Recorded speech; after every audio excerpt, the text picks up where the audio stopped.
Walter Kane hadn't heard a knock on his cabin door in over a year. Not since the supply truck last got lost in the forest roads and the driver came stumbling up the porch, looking like he'd seen ghosts. The knock this time was different. Quieter. Almost hesitant.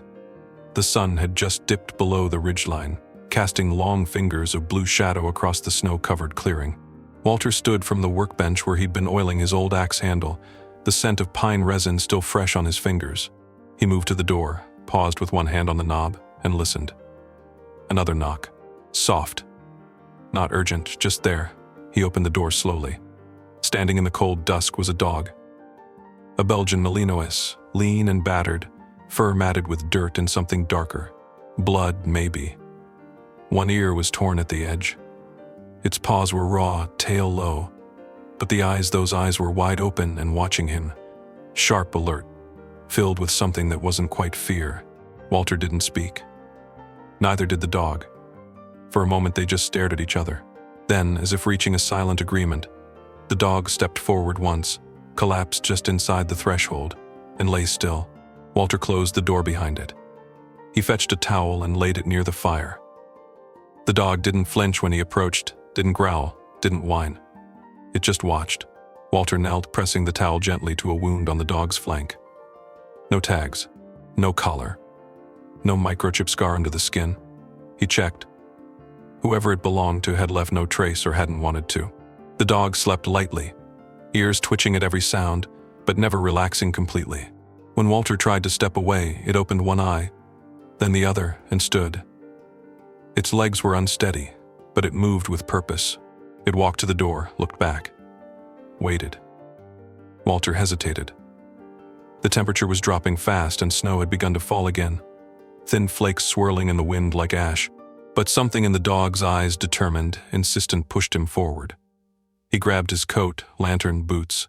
Outside, the dog led him down a narrow trail between the trees, deeper into the woods. They moved in silence, save for the crunch of snow beneath their feet and the occasional distant creak of frozen branches above. 15 minutes in, they reached a clearing. Blackened wood. The remains of a fire, not yet cold. Walter raised the lantern higher. Then he saw a small body, curled tightly beneath a half-collapsed tarp. A child. No older than 7, barely breathing. Rope around the wrists. Lips blue. Walter dropped to his knees. The dog sat beside him, still silent. The boy stirred at his touch, eyes fluttering open just enough to register movement before slipping back into unconsciousness. Walter gathered him in his arms and ran.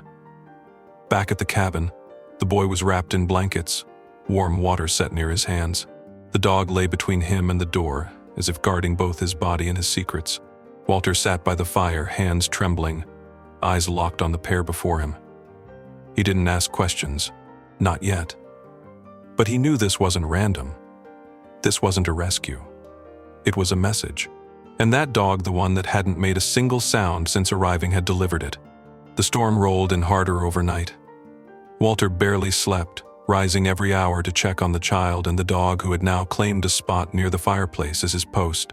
The boy remained unconscious, skin pale under the flickering light, but his breathing had steadied. Walter had given him a few spoonfuls of warm broth when he stirred at dawn, and the boy had swallowed slowly before drifting off again. He hadn't spoken. Not a word. Just opened his eyes long enough to register he was safe, then closed them again like he didn't want to break whatever spell had delivered him from the fire. The dog hadn't barked once, hadn't made a single sound, but it was always watching. Watching the window. Watching the boy. Watching Walter. When Walter moved toward the door that morning, the dog rose and followed. It didn't block him, but its presence was heavy, deliberate. It didn't want him to leave alone. Walter looked down. The snow had softened in the night, layering the world in white silence. "You want me to see something else?" he muttered. The dog didn't answer. Of course it didn't. But when Walter opened the door, the dog stepped out first. They retraced the path from the night before, but instead of stopping at the burned-out tent, the dog veered west, nose low to the ground, moving more confidently now despite the limp. Walter followed, lantern in hand, boots sinking into the crusted snow. After half an hour, they reached a narrow rise marked by a pile of fresh-cut firewood. At first, Walter saw nothing strange. He himself had chopped from this very grove last week, but the dog approached a single log at the top of the stack and sat down in front of it, ears forward, eyes on Walter. Walter frowned. He kicked the log lightly. Nothing. He bent, lifted it. Still nothing. Then he saw it, a thin line cut into the grain, barely visible. He tapped it against a stone. A hollow clunk. Not solid wood. He grabbed his axe, struck the log once, and it split open. Something fell into the snow. A small object wrapped in thick plastic and tape. Walter peeled it open slowly. Inside was a flash drive. Worn. Black. Standard issue. He looked at the dog. The dog looked back. No wagging tail. No excited bark. Just that same unwavering stare. Back at the cabin, Walter powered up his old laptop and plugged in the drive. It took a few seconds to recognize. Then a folder popped open. The contents made his stomach twist. Dozens of files, some videos, some spreadsheets, a scanned ID, a list of names, photographs. One video auto-loaded when he clicked accidentally. It showed a warehouse, metal walls, fluorescent lights, a man's voice giving instructions in a language Walter didn't recognize. Children moved in and out of frame. Faces blurred. One figure clearer than the others. A child in a red shirt, sitting quietly in a corner. It was the same boy now sleeping on Walter's couch. He closed the laptop, swallowed hard. This was no accident. That tent wasn't just a campsite. It had been a hideout, a drop site, and someone had wanted to burn the evidence. Only they hadn't counted on the dog. Walter looked at the dog again. It had settled near the couch, its body curled protectively in front of the boy. "You were there, weren't you?" Walter whispered. "You saw everything. You got him out." The dog didn't respond, just flicked one ear and rested its head on its paws. Walter sat back in his chair, heart pounding. This wasn't just about helping two strays in the snow. This was something far bigger, something buried, hidden, dangerous.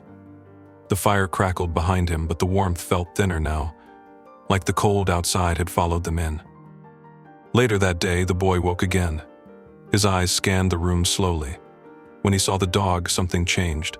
His hands clenched the blanket tighter, not in fear but in need. The dog lifted its head and moved closer. The boy reached out a trembling hand and buried it in the thick fur behind the dog's neck. Still no words, just contact. Trust. Walter crouched nearby. "Can you tell me your name?" he asked gently. The boy didn't answer, but he didn't pull away either. Walter tried again. "Do you know where your parents are?" Nothing. Then, after a long silence, the boy raised one finger and pointed at the dog. "Echo," he whispered. The voice was paper thin, barely a breath. Walter blinked. "Echo? Is that his name?" The boy nodded once, then closed his eyes. Walter stood slowly, stunned. The boy spoke only one word. Not mom, not dad, not help. Echo. That night, as snow fell again in soft waves, Walter wrote down everything he had seen, everything he had found, and folded the papers into a manila envelope. He wasn't sure who he'd send it to yet, but someone needed to know. Someone needed to act, because Echo wasn't just a name. It was a warning, a memory, a silent witness. And silence, Walter now knew, was never empty. Sometimes it was where the truth lived. The boy slept through most of the following day, his small body wrapped in 2 layers of blankets on the old couch. Outside, the snow kept falling, erasing the trail Walter and Echo had taken through the woods, as if nature itself wanted to bury what they'd found. Inside the cabin, the fire hummed with quiet energy, and Walter moved in measured silence, careful not to startle either the boy or the dog. Echo had not left the boy's side since they returned. He lay with his back to the fireplace, his eyes trained not on Walter but on every window, every door, as if expecting something or someone to arrive. Occasionally his ears flicked, head tilting to catch a sound Walter couldn't hear. He never barked, never whimpered, just stayed alert, a sentinel carved in fur and muscle. Walter tried again in the early afternoon. He set a mug of warm broth on the table beside the couch, then crouched slowly to the boy's level. His voice was low, steady, like he'd once used in emergency drills with children when everything was on fire and they needed someone who sounded like calm. "Can you tell me your name, kid?" he asked. No response. The boy's eyes opened but didn't focus. He blinked once, then again. His gaze didn't settle on Walter. It found Echo instead, and only then did something in his expression soften, just enough to show he was awake. Walter tried another question. "Do you have family? Someone I can call?" Still nothing. Not even a flinch. Walter exhaled slowly and leaned back against the edge of the coffee table. He rubbed his temples. The authorities were an obvious choice. Call the sheriff, report the boy, explain what had happened. But explain what? Exactly. That a silent dog led him through a blizzard to a burned-out camp and a boy bound in ropes. That the dog then led him to a hidden flash drive containing files that smelled like organized crime? That someone might be watching the cabin now, tracking the dog, waiting for the boy to wake up and say something he wasn't supposed to remember. He glanced at Echo. The dog was watching him now. And for the first time since they met, there was a question in its eyes. Not suspicion, not fear, something deeper, recognition maybe, or expectation. That night, the boy woke in a sweat. Walter had dozed off in the chair nearby, but Echo was already standing before the boy made a sound. The child jerked upright, chest heaving, hands clawing at the blanket like he was trying to escape it. Echo pressed his body close, gently, grounding him. The boy stilled. His breath came in sharp gasps, but he wasn't crying. His eyes were open wide, staring at something only he could see. Walter knelt beside them. "It's all right," he whispered. "You're safe. No one's going to hurt you here." The boy's fingers found Echo's collarless neck and curled into the fur. He didn't let go. Walter reached for the thermos and offered a small cup of water. The boy took it with both hands, drank, then whispered something so quietly Walter thought he'd imagined it. He leaned in. "What did you say?" The boy's lips moved again. "The house, with the red door." Walter frowned. "What house?" The boy shook his head, eyes wide again. "We weren't supposed to look out the windows," he said, barely audible. "If we did, the man came." He looked down. He had the noise. The loud noise. Echo's body tensed. "What kind of noise?" Walter asked gently. The boy pressed both hands to his ears, buzzing, screaming. For Echo, if he barked, it hurt him. They made him stop barking. Walter felt his stomach drop. Told us he was bad. Told us dogs that bark are dangerous. But Echo, the boy looked up now, and for the first time, his voice had weight. "Echo is not bad. He saved me." Walter sat back slowly. Whatever this was, it wasn't just some small-time trafficking ring. These people had tortured animals. They had trained them using sound as punishment. He looked at Echo with new understanding. That's why he never made a sound. Not because he couldn't. Because barking had been used against him, conditioned into pain. Walter stared into the fire and felt his chest tighten. What kind of monsters did that to a creature like this? That night, the boy didn't sleep. Neither did Walter. He sat at the table reviewing the flash drive again, this time frame by frame, pixel by pixel. One video had a glimpse of a white wall with a peeling number 47A. Another had a red door. The house. It was real. Echo slept with one eye open. In the early morning hours, the boy crept up behind Walter and slid something onto the table.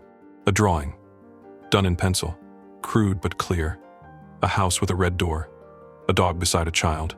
In the corner, a dark figure holding something that looked like a box with wires. And on the back of the page, written in shaky block letters, the name Logan. Walter looked up at the boy. "Is that you?" he asked. The boy nodded. It wasn't much, but it was enough. A name. A memory. A picture. And a dog that had once been trained to obey silence but chose to defy it to save a child. The snow had settled into a stubborn silence that morning, heavy along the branches, thick across the cabin's roof, muting every sound except the low creak of timber and the occasional spark from the fire. Logan, the boy, had fallen back into a fragile sleep on the couch, his small hand resting against Echo's side. The dog remained awake. Always awake, like the silence itself belonged to him.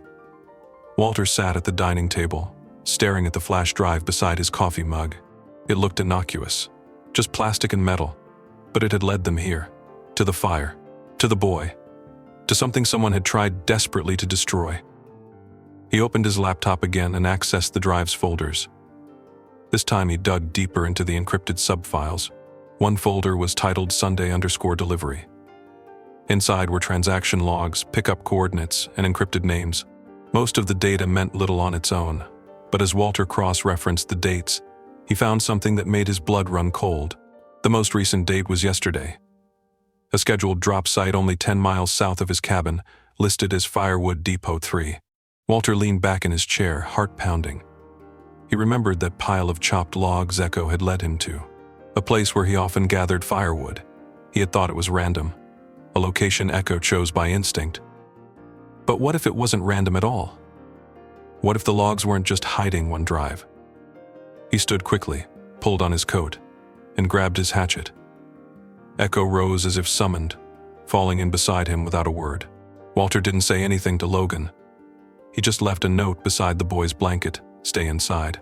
I'll be back soon."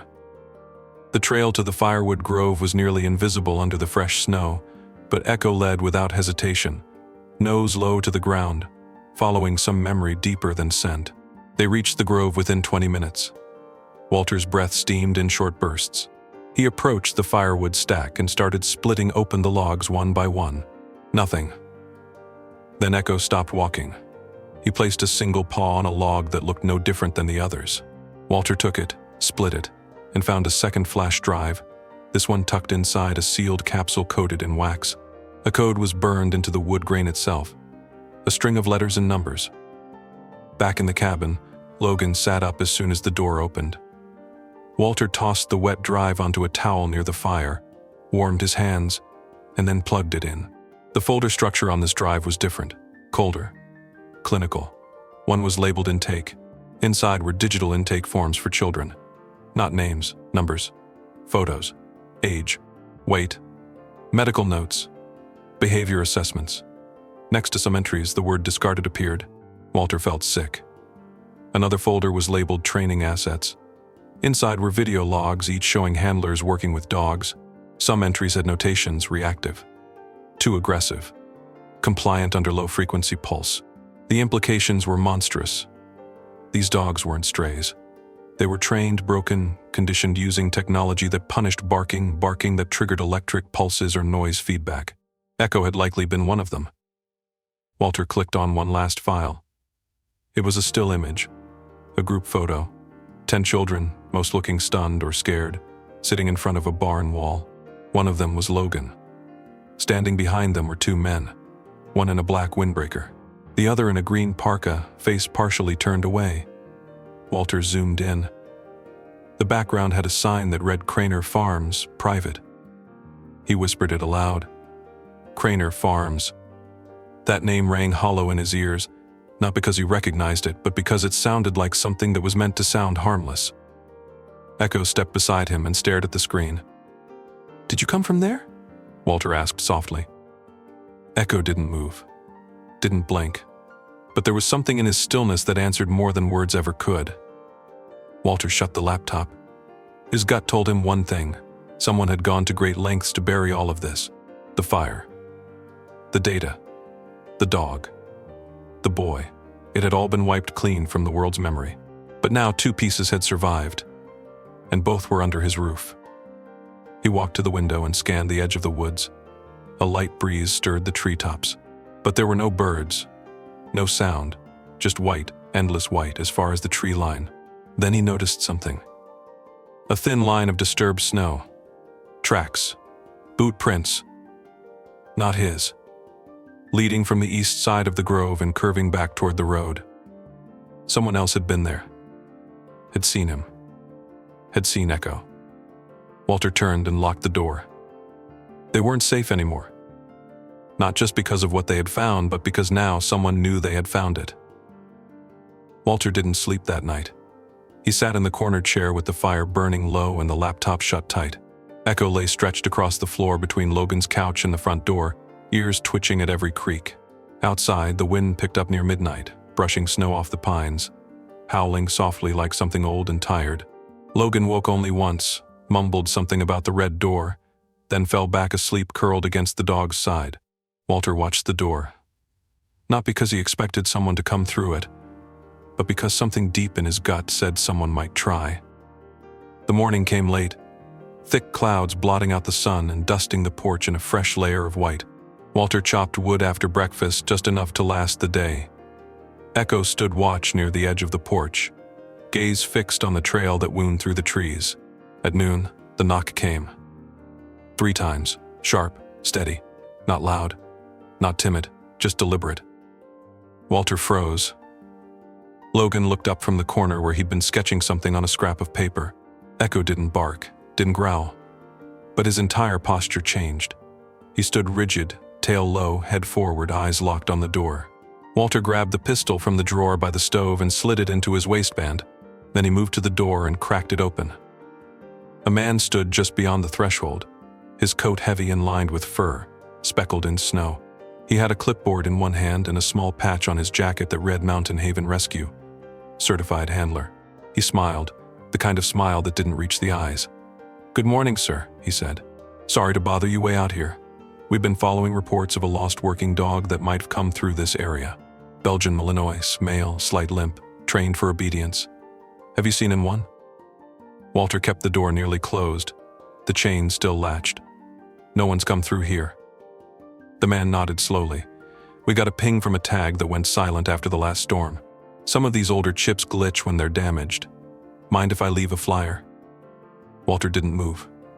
"What's the dog's name?" The man didn't hesitate. "His name's Echo." Behind Walter, there was a low rumble, barely a sound. Echo had moved to the door, now standing beside him. The dog's hackles were raised, teeth bared, his head low. The growl that escaped his throat was quiet but primal. The man stiffened. His smile faltered. "That him?" he asked, still holding the clipboard. Hard to tell through the glass. Walter kept his hand near the doorframe. "You said he's chipped." "Supposed to be. Sometimes they fall out. That's why we scan manually." Walter nodded. "You got a scanner on you?" The man hesitated. "Not on me. Back in the truck. I didn't expect." "You didn't expect a man with a loaded gun behind the door," Walter said flatly. The man didn't laugh. "Look, I'm just here to collect a missing asset. This dog's from a working litter. Someone paid good money for him."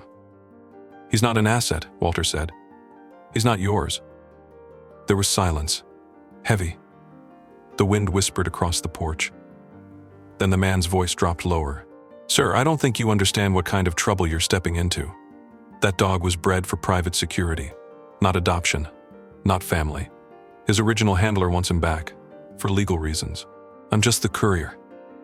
Echo let out a deep, guttural bark. It wasn't loud, but it was the first time Walter had heard him make a real sound. The man flinched.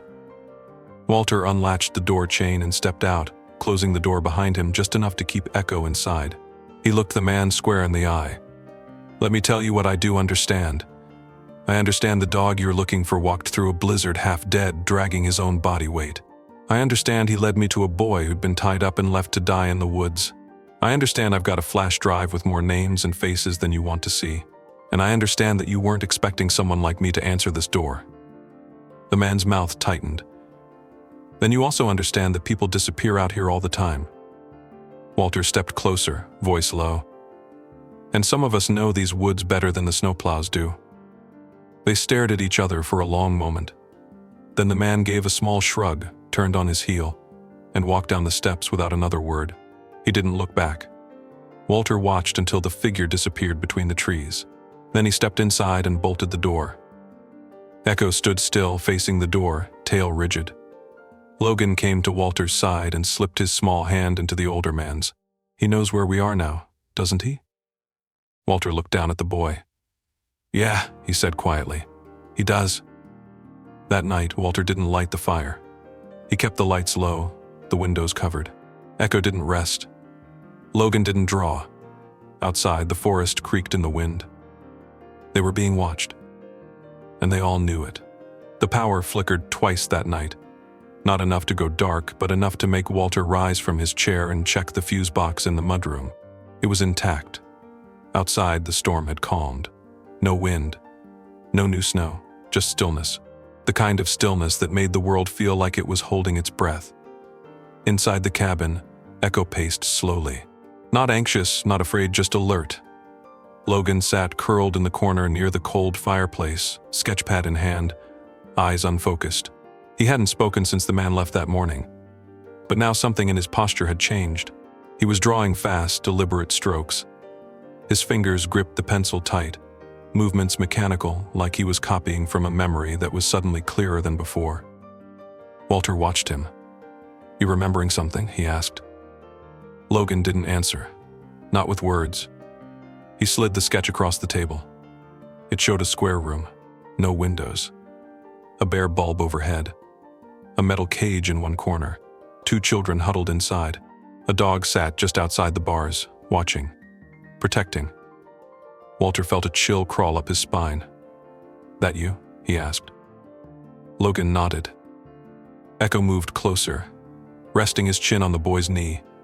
Logan's other hand dropped to the dog's fur and stayed there. He pointed to the corner of the drawing. A device was sketched crudely, but its shape was unmistakable. A box, wires, and antenna. Walter recognized it. He had seen similar tech during fire rescue demonstrations, devices meant to train dogs using audio feedback, high-frequency tones only dogs could hear. "He barked," Logan whispered. "One night when the little girl was sick, he tried to call for help." Walter leaned in.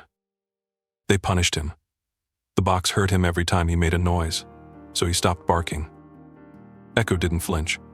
His breathing remained steady. Logan looked down, but he still stayed. "Even when they moved us to the other room, even when they put the blindfolds on, he found me again." Walter rubbed a hand over his jaw. "And Craner Farms? That's where all this happened?" Logan nodded again. Walter stood and walked slowly toward his desk. He opened the manila envelope containing the 2 flash drives and the stack of copied data. The words on the documents meant more now. Asset failed training. Behavioral deterrent required. Transfer to handler pending evaluation. These weren't just logs. They were lives distilled into labels and outcomes. And then there was the line he couldn't stop seeing. Subject Echo, retired, non-compliant, discarded. Walter looked toward the window. The darkness beyond the glass was thick, layered. Whoever had sent that man to his porch would send someone else, someone less polite, and soon. He turned back to the boy. "Logan," he said gently, "do you know how to read maps?" Logan blinked. "A little." Walter nodded. "Then let's find out where Craner Farms is, together." He unrolled a topographical map of the surrounding county and marked a spot where the background of the warehouse photo from the flash drive seemed to match a slope and power line corridor. Logan pointed slowly to an area east of a small river. "I think it was near there." Walter circled it in red pencil. It was almost 25 miles southeast. Forest roads, old logging trails, not easily accessible. Echo barked. "Just once." Walter's eyes snapped to him. The dog was standing now, rigid. He had walked to the window. Walter moved quickly, parted the curtain. 2 headlights flashed briefly in the trees, then went dark. He stepped back, heart pounding. "They're here." Logan clutched Echo tighter. "What do we do?" Walter picked up the envelope of evidence, then reached beneath the floorboard for the lockbox he hadn't opened in years. Inside was a revolver, 2 flashlights, and a stack of old Ranger maps. He handed one to Logan. "We leave, tonight. If we stay, they'll burn this cabin to the ground and say it never existed." Logan's voice shook. "Where do we go?" Walter looked down at Echo. "We go to where it all started. Craner Farms. We bring everything, and we don't stop until someone listens." That night, just past midnight, they slipped into the trees. Walter carried the boy in one arm, a backpack of supplies on his shoulder. Echo moved ahead, silent, fast despite the old wound in his leg. Behind them, across the clearing, Walter saw the first flicker of movement, 2 figures stepping out of a black SUV, flashlights off, walking low. He turned his face away and kept walking. They would not be silent anymore. They moved through the forest like ghosts, leaving no trail but their breath in the frozen air. Walter's boots crunched softly in the snow, each step deliberate. He carried Logan wrapped in a thick blanket, the boy half awake but silent. The backpack bounced against his back with every stride inside, 2 flash drives, photocopies, a revolver, and a radio that only caught static. Echo led the way. His gait was careful, ears forward, body low. The faint scar across his side was barely visible now beneath the thickening coat, but the limp in his left leg returned when the slope steepened. They made it 5 miles southeast by sunrise. Walter had studied the ranger maps before they left. There was a decommissioned fire lookout tower ahead, long abandoned, built atop a ridge with only one path in. He had worked there once in his 20s. If they could reach it before dark, they might buy time to send word out, upload the files, anything to get the truth beyond the trees. But the snow slowed them. By noon, clouds were rolling in again, heavy and low. They reached the edge of the ridge by mid-afternoon. From there, they saw at Craner Farms. The remains of it. Half-collapsed structures, a barn with faded paint, a long building with a rusted tin roof. The red door was still there, crooked on its hinges. Logan stared without blinking. "That's it," he whispered. "That's where we were." Walter scanned the valley below with binoculars. A black truck was parked beside the barn. Smoke rose from a chimney attached to the rear of the structure. Someone was there. They hadn't abandoned it. They were cleaning up, or worse, waiting. He set Logan and Echo inside the base of the lookout. It had 4 walls, a warped floor, and no power, but it would do. He gave Logan a thermos and placed a wool blanket around him. "Stay quiet. No lights. If you hear anything, don't open the door unless it's me or Echo." The boy nodded. Walter climbed the ridge again with Echo at his side. As they crept down the slope toward the farm, the dog's posture changed. His tail dropped. Head low. Muscles tense. Walter saw it, too. Movement. Someone stepping out of the barn, scanning the woods, carrying a long object, maybe a shotgun, maybe something worse. Walter ducked low behind a tree. Echo didn't move. The man stood for a moment, then shouted into the trees. "I know someone's out there." His voice echoed down the valley. Cold, controlled, not angry, just confident. "You've got something that doesn't belong to you. A dog, a boy, a drive. I want them all back." Walter didn't answer. The man continued. "You think you're the first fool who's tried to bring us down? We've had others.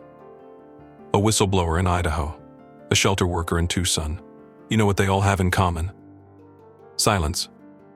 "They're gone. Quiet as snow." Echo growled low in his throat. Walter placed a hand on the dog's back. Not this time. He crawled back uphill, every nerve burning.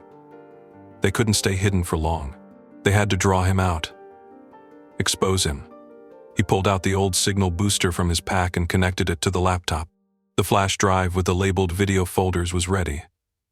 If he could climb to the lookout's roof and hit the upload button, there was a chance the data could reach the Ranger's satellite link still connected to the emergency weather grid. Back at the tower, Logan was waiting. His hands shook when he saw Walter. "They're coming," he whispered. "How many?" "How many?" "2. From the trail." Walter turned to Echo. "Ready?" The dog's eyes were bright, ears forward. He didn't bark. He didn't need to. Walter handed Logan the revolver. "You don't shoot unless they come through the door." "I've never used one," the boy said. "Neither had I, until I had no choice." Walter climbed the ladder to the roof. Echo followed halfway, then crouched on the upper platform. Walter crouched low, connected the antenna, opened the laptop. It beeped to life. Uploading, 3%. Then he heard it crunching snow. From the trees below, 2 figures emerged. One with a flashlight, sweeping the trees. The other with a rifle, moving like he'd done it 100 times. "Come on," Walter whispered. "Faster." 5%. 8%. Echo stood now, body taut. 10%. A shout from below. "We see you." A gunshot cracked through the air. It missed by a foot, tearing bark from the railing beside Walter. Echo leapt off the platform and into the snow below. Walter yelled, "No!" But Echo didn't stop. He landed hard, rolled once, then bolted through the snow line, drawing the gunmen's eyes, their bullets, their curses. He disappeared behind the storage shed, tail flashing like a signal. Another shot, then another. Walter stayed crouched, fingers on the keyboard. 17%. A scream below. Then silence. Walter scanned the trees, heart in his throat. Echo didn't return. But neither did the gunman. When the upload hit 24%, a voice crackled through the old radio beside him. "This is Ranger Station 3. Receiving unknown data stream. Confirm source." Walter keyed the mic. "This is Walter Kane, former fire crew. The source is real. The danger is real. Children. Trafficking. Dogs. Codename Craner Farms. Confirm receipt and notify authorities. Please, don't let it disappear." "Copy that," the voice replied. "Stay where you are. Help is en route." Walter dropped the radio. His breath shook. Below, Logan opened the door, eyes wide. "Did it work?" he asked. Walter nodded slowly. "It's not buried anymore." But as the wind rose again, there was only one thing Walter wanted to see. Echo. Still no sign of him. Not yet. The snow melted slowly over the next 3 weeks. Bit by bit, the ice withdrew from the trees and rooftops, leaving behind broken branches, damp earth, and the quiet scars of what had happened. The remains of Craner Farms were cordoned off with bright orange tape by federal agents. Drones circled the valley. Trucks rumbled in and out, carrying evidence in sealed containers. The headlines called it a major bust, one of the largest of its kind in state history. But to Logan, none of that mattered. Not really. Not compared to the silence Echo left behind when he didn't return that night. Walter had gone back to search the next morning, following boot prints, blood trails, whatever the snow had not yet erased. He found one of the gunmen unconscious behind the shed, rifle kicked across the ground. The other had been found by agents, arrested and taken in. But of Echo, nothing. No body. No footprints leading away. Just a spot where snow had been churned into mud and fur clung to a broken branch. For days afterward, Logan sat by the door of the lookout tower, eyes fixed on the trees. He didn't cry. Not once. But he didn't speak either. He simply waited.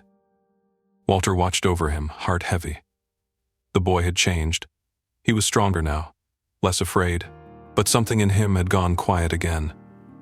The kind of quiet that comes not from fear, but from missing something that cannot be replaced. The day they returned to the cabin, the snow had almost gone. The front porch sagged a little from the weight of winter. The windows were streaked with salt. Inside, everything was as they left it, the fireplace cold, the blankets still folded near the hearth. Walter dusted off the table, set a kettle to boil. Logan sat on the couch with his sketch pad, drawing slowly. Not pictures of the red door anymore, or the cages, or the men with wires. Just one image now. Echo, sitting on the ridge, tail curled around his feet, watching the world below. The next morning, Walter received a call. A man from the Animal Protection Bureau.